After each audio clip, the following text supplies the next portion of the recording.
Hi there, you're listening to the Steve Schramm Show, where we train Christians to become confident, passionate servants of Jesus so they can grow in their walk with God and share their faith more persuasively.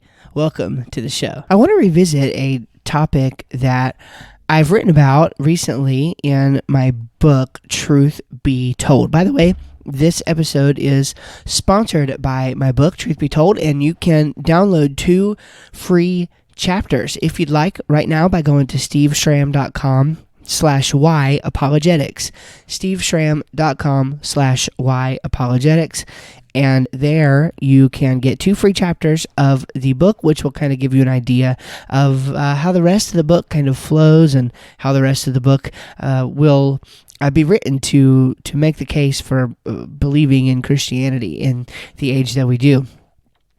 What I want to talk about today is the powerful importance of question asking. And one reason this is fresh on my mind, it actually came up last night. We're doing a Wednesday night series at church on tough questions, on answering people's theological and even practical questions when it comes to the Bible. And of course, questions are a big deal. I was talking to somebody after the service who, unfortunately, growing up, she was told, don't ask questions, just trust the Lord. Don't ask questions, just have faith. And there's so much that can be said there, right? The whole idea of the wrong definition of faith. There's this idea amongst many Christians, and it's a very false idea, that the word faith in the Bible is a way of knowing something. Okay? The false idea is that faith is a way of knowing something, and this is knowledge that we gain through faith, right? When our knowledge of things that we gain through our rational apprehension of them, through our logic and our rational faculties, ends. And this is a bad definition. This is not smart. This is not, it's not biblical. This is not how the word faith ever was used in the Bible. Okay, when we look at the word faith, it's the Greek word pistis, and it simply means trust. It's best translated as trust. So I think that kind of a nice way of saying that is that we actively trust in what we have good reason to believe is true. This is biblical faith. Now, that's not to say that there aren't times when faith won't seem irrational, right? When faith won't seem like for example, I look at some of the stories in the Old Testament, and I look at something like maybe Abraham, and I look at the faith that it must have taken for Abraham to traipse up Mount Moriah with his son Isaac and do what the Lord asked. I mean, that to me is tremendous faith. But it also seemed kind of irrational, right? I mean, it's certainly not the logical thing to do, to take your son up a hill so that you can slay him at the command of God. But what's interesting about that is the reason why he did it is because, don't miss this, it's because Abraham knew God. The Bible says that Abraham was a friend of God, right? There was a relationship there. So it may seem irrational, especially to the world, what you are looking at doing or what where you're placing your trust, etc. But that doesn't mean that it's not based on what we have good reason to believe is true. The definition of faith still holds.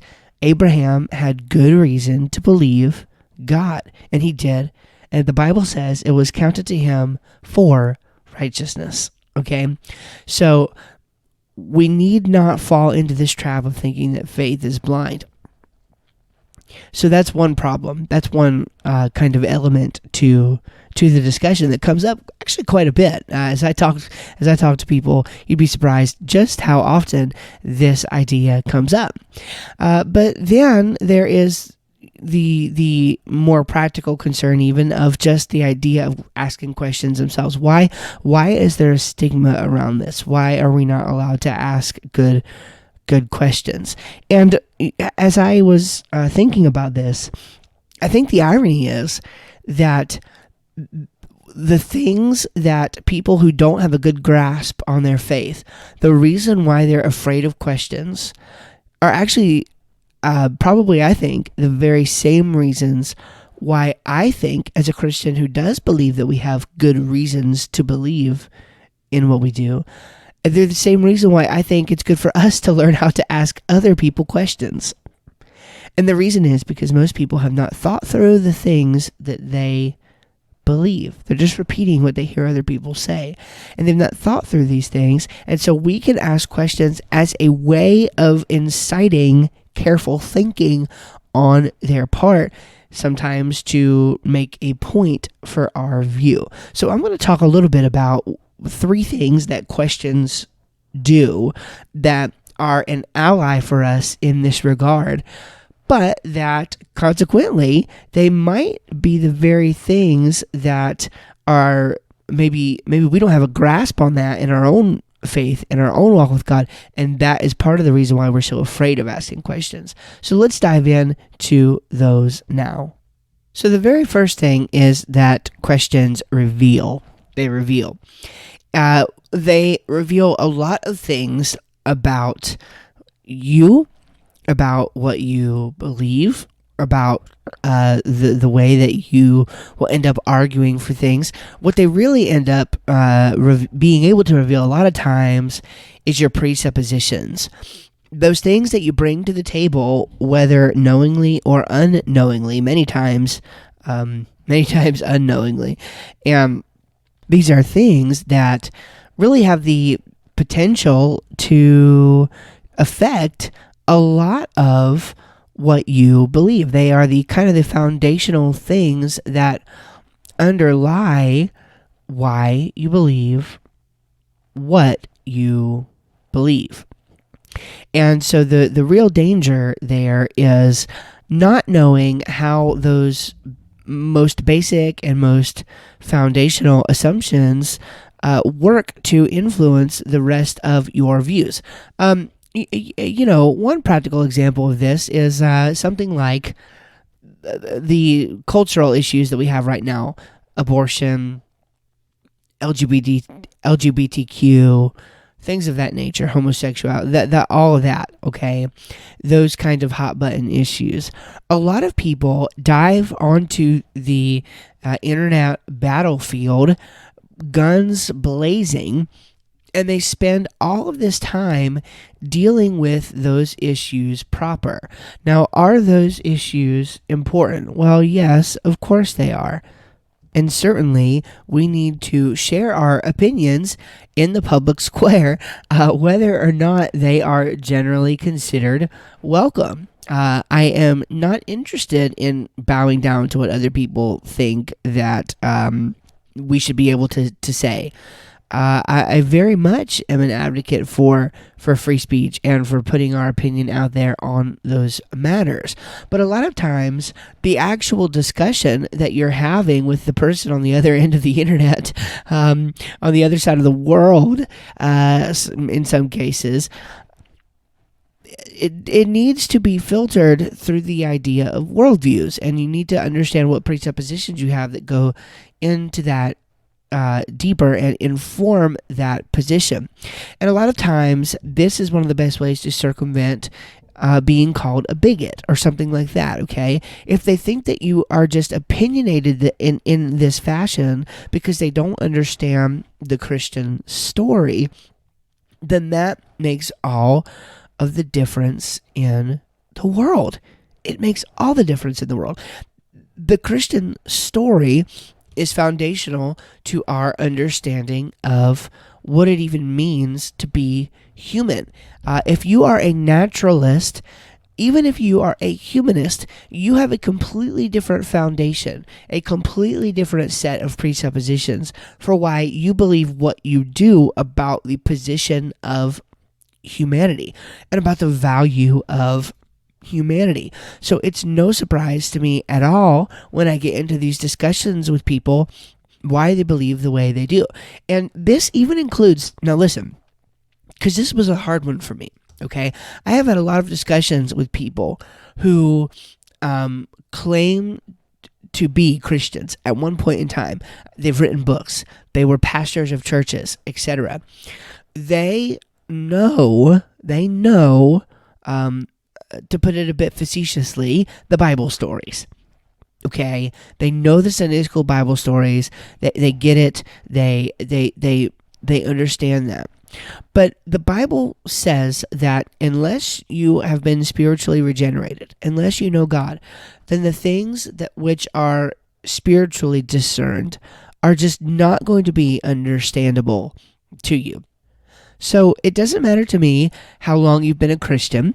It doesn't matter to me or how long you've claimed the name Christian. It doesn't matter to me if you've been a pastor. It doesn't matter to me if you've written books, etc.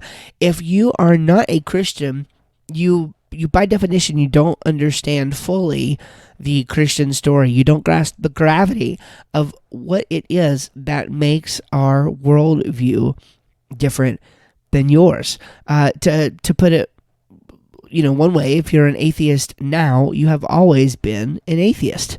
Okay? If you're an atheist now, you have always been an atheist. It's not as though you were a Christian and then you are now an atheist, at least not on my understanding of what the Bible teaches.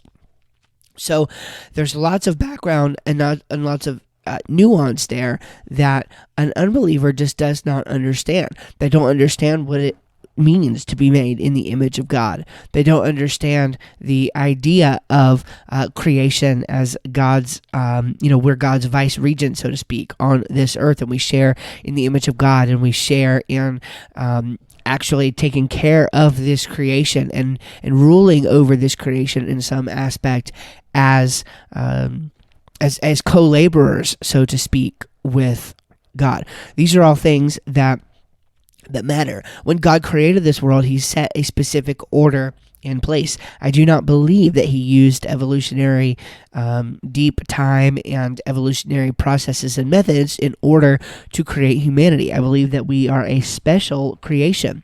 And with that special creation comes not only a state of being, an ontological status, but also a deontological status, in a sense, a something to do, okay, something that has to do with duty. Okay, there's a duty associated with being human, and part of that duty is to carry out the roles and the tasks that God has placed for us. There is no higher task than to be obedient to God. That is the ultimate task that we could do, to do the Lord's will, be in obedience to Him. And sexuality is a very, very big part of being made in the image of God, I believe. I believe that the Bible speaks to issues of homosexuality and things with a greater severity, and sexual sins of all kinds with greater severity, because of how important they are, because of how egregiously they mar God's original intent for this creation. And that's why it is such a big deal. So questions will help to reveal some of that. Questions can help to help people understand what it is they believe about the world that informs these other things that they have.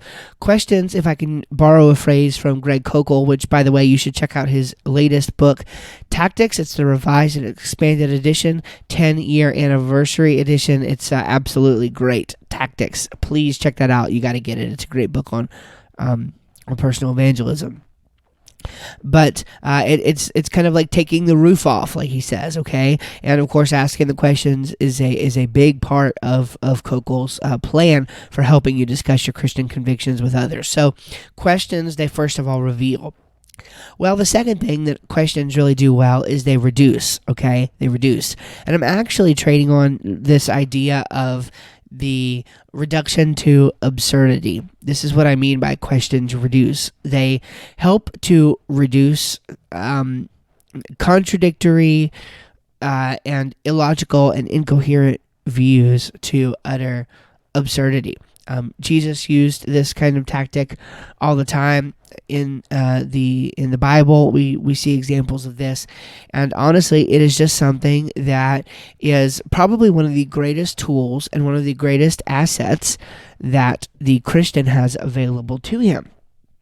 And the reason is simple, really. If you are not a Christian, and the Christian story, the Christian way of thinking about the world is true, then you're living in denial of reality. Okay? You're living in denial of reality.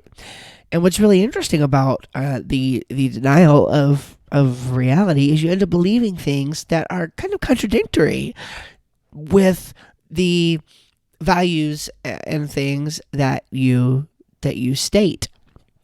One example that I like to use of this is the resurrection example. And again, this is just pointing out inconsistencies, things that kind of reduce to utter absurdity on other views. So, somebody might say something to the effect of, well, the resurrection, right? Resurrections just don't happen. This is absolute craziness. We can't think that some Jewish man 2,000 years ago rose from the dead and now we are all saved. That would be a miracle. We have no evidence that miracles happen, etc., etc., etc. So to kind of expose the inconsistency in their thinking, I would just simply ask them what they think about how the world got started. We live in a universe that all of the scientific and philosophical evidence, and of course the biblical evidence, most importantly, points to having been created out of nothing. And as the old saying goes, out of nothing, nothing comes. There must have been a creator. There must have been a creator.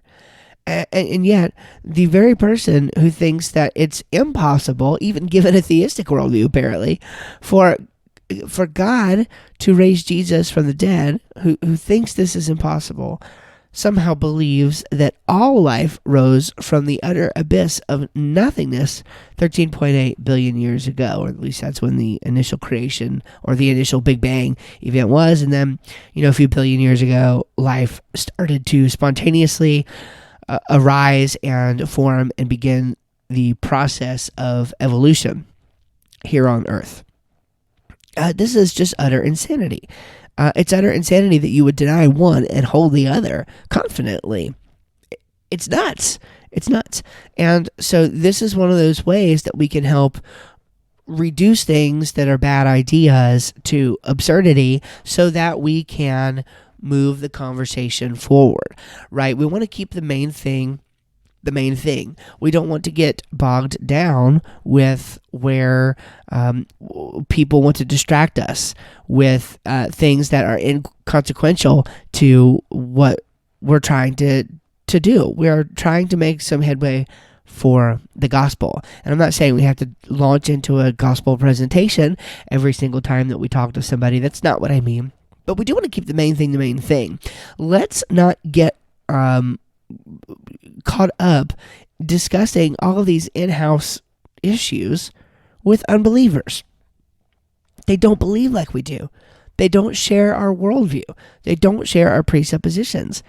There are things that I'm just not going to spend all day arguing with an unbeliever on, because to do so would be unfruitful, unproductive, and frankly, I think it would be an unwise use of my time. It would be unwise stewardship of the short amount of time that God has given me to make a meaningful impact where I can. So I think that would be probably my most important reason for wanting to move the discussion forward. And I think that by using questions to reduce inconsistencies to their absurdity, so that we can show the other side why we are inconsistent by stepping into their worldview and performing an internal critique. We can show them why they are inconsistent, and we invite them to now come over into our worldview and look at things from our perspective and say, now look at now these are things that we can make sense of on our view that on your view you have to ultimately deny. Okay, so questions not only reveal, but they also reduce. And then the final thing that questions get us is refutation, right? So questions also refute. Now, this is a really, really neat kind of thing. Again, let me kind of reiterate what I began talking about in the beginning. A lot of times people, and this can include Christians, so watch your back, be careful, make sure this isn't you. A lot of times people don't know what it is they really believe. Okay, they know how to repeat things that other people have said, but they've not thought carefully. They've not thought deeply about it for themselves. And so what ends up happening is they confidently want to argue with you and declare and try to trip you up and make you think that your Christian convictions are just in a heap of trouble, when the reality is that if they were simply pressed to argue for their view, they couldn't do it.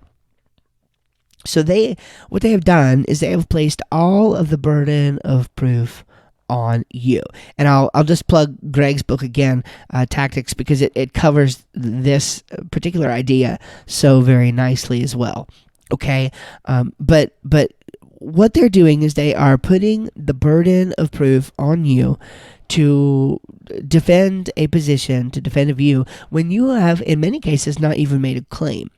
The person who makes the claim has to defend it. They have the burden of proof. Okay? If you have not made a claim in the discussion, or a given claim, any particular claim in the discussion, then you do not owe a defense. You haven't claimed it. It's very simple. But if they claim something similarly, they ought to be held to that. Okay, so if they want to claim that there is an issue, for example, they might say something like, how could a loving God allow evil and suffering in the world? Well, baked into their question is the presupposition that there's a problem there. Right? So what you're going to do is launch into your discussion, right? And there are already like 6 ways to answer this kind of question, depending on what the problem is, right? So here you go, you're just going one by one, bang, bang, bang, down your list of problems. And at the end of the day, because they haven't thought deeply about it, they don't even know what kind of answer would satisfy them. You've wasted all your time and breath when you could have stopped the conversation right there and said, "Can you just tell me what the problem is? Can you demonstrate for me exactly what you think the problem is between the existence of an all good, all powerful God and evil? I'd like to know what you think about that." And just listen. Be quiet. Shut up and listen and see what they have to say. So a lot of times questions can refute just simply by the fact that it's going to shut their mouth, because they don't know. They don't have an answer. And if they're in that case, if that's what ends up happening, it's a perfect time just to go to the cross. Like, look, I understand there's lots of evil. Just hit the emotional stuff, because a lot of times the questions that are being asked are emotional, and they're rooted in emotional issues. Take somebody's silence and just step in for a minute and say, look, I realize at least that that this could be a really tough issue. It can be, emotionally heartbreaking, etc. But let me tell you about what Jesus did on the cross, and just take the opportunity to share the gospel, to share biblical truth with them. It's not just all about what is logical and what is rational all the time, and who's got the best argument. Of course, we want to be all of those things, and we want to have good arguments. Of course, I'm not saying that we don't. But let's be bold and actually share the gospel every now and then when the opportunity arises in the context of those kinds of conversations. The other way that questions can refute is that you can actually word a question in such a way as to make your point, okay, to help make your point for you. And in a certain sense, this is the kind of thing that you could do, to use my illustration from earlier. So I talked about Jesus rising from the dead and the inconsistency of somebody saying that all life arose from utter material, and the material came out of utter nothingness, which just seems absolutely absurd to me. So you could just simply say, well, look, have you ever considered the fact that if the universe was created out of nothing, or the universe did come into existence out of nothing, have you ever considered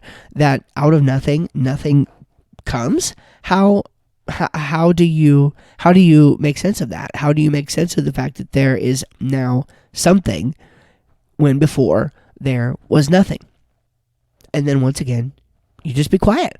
Let them answer. Let them think about it, because what you are doing ultimately is you are offering them a worldview in which they can begin to make sense of these things that they believe, but they don't know how, and they don't know why. You're offering a solution to a problem that they have in the form of a question that gets them thinking. So now you're not necessarily having to defend your claims, but you are getting them thinking towards the point that you want to make. That's just one example. So what have we learned here? Well, questions, they are able to reveal. They reveal what people think about the world. They get down to the foundational assumptions so that you can actually begin to uncover what people's issues are, and help them to understand that we offer a worldview that is coherent, that is consistent with reality, and that can actually provide justification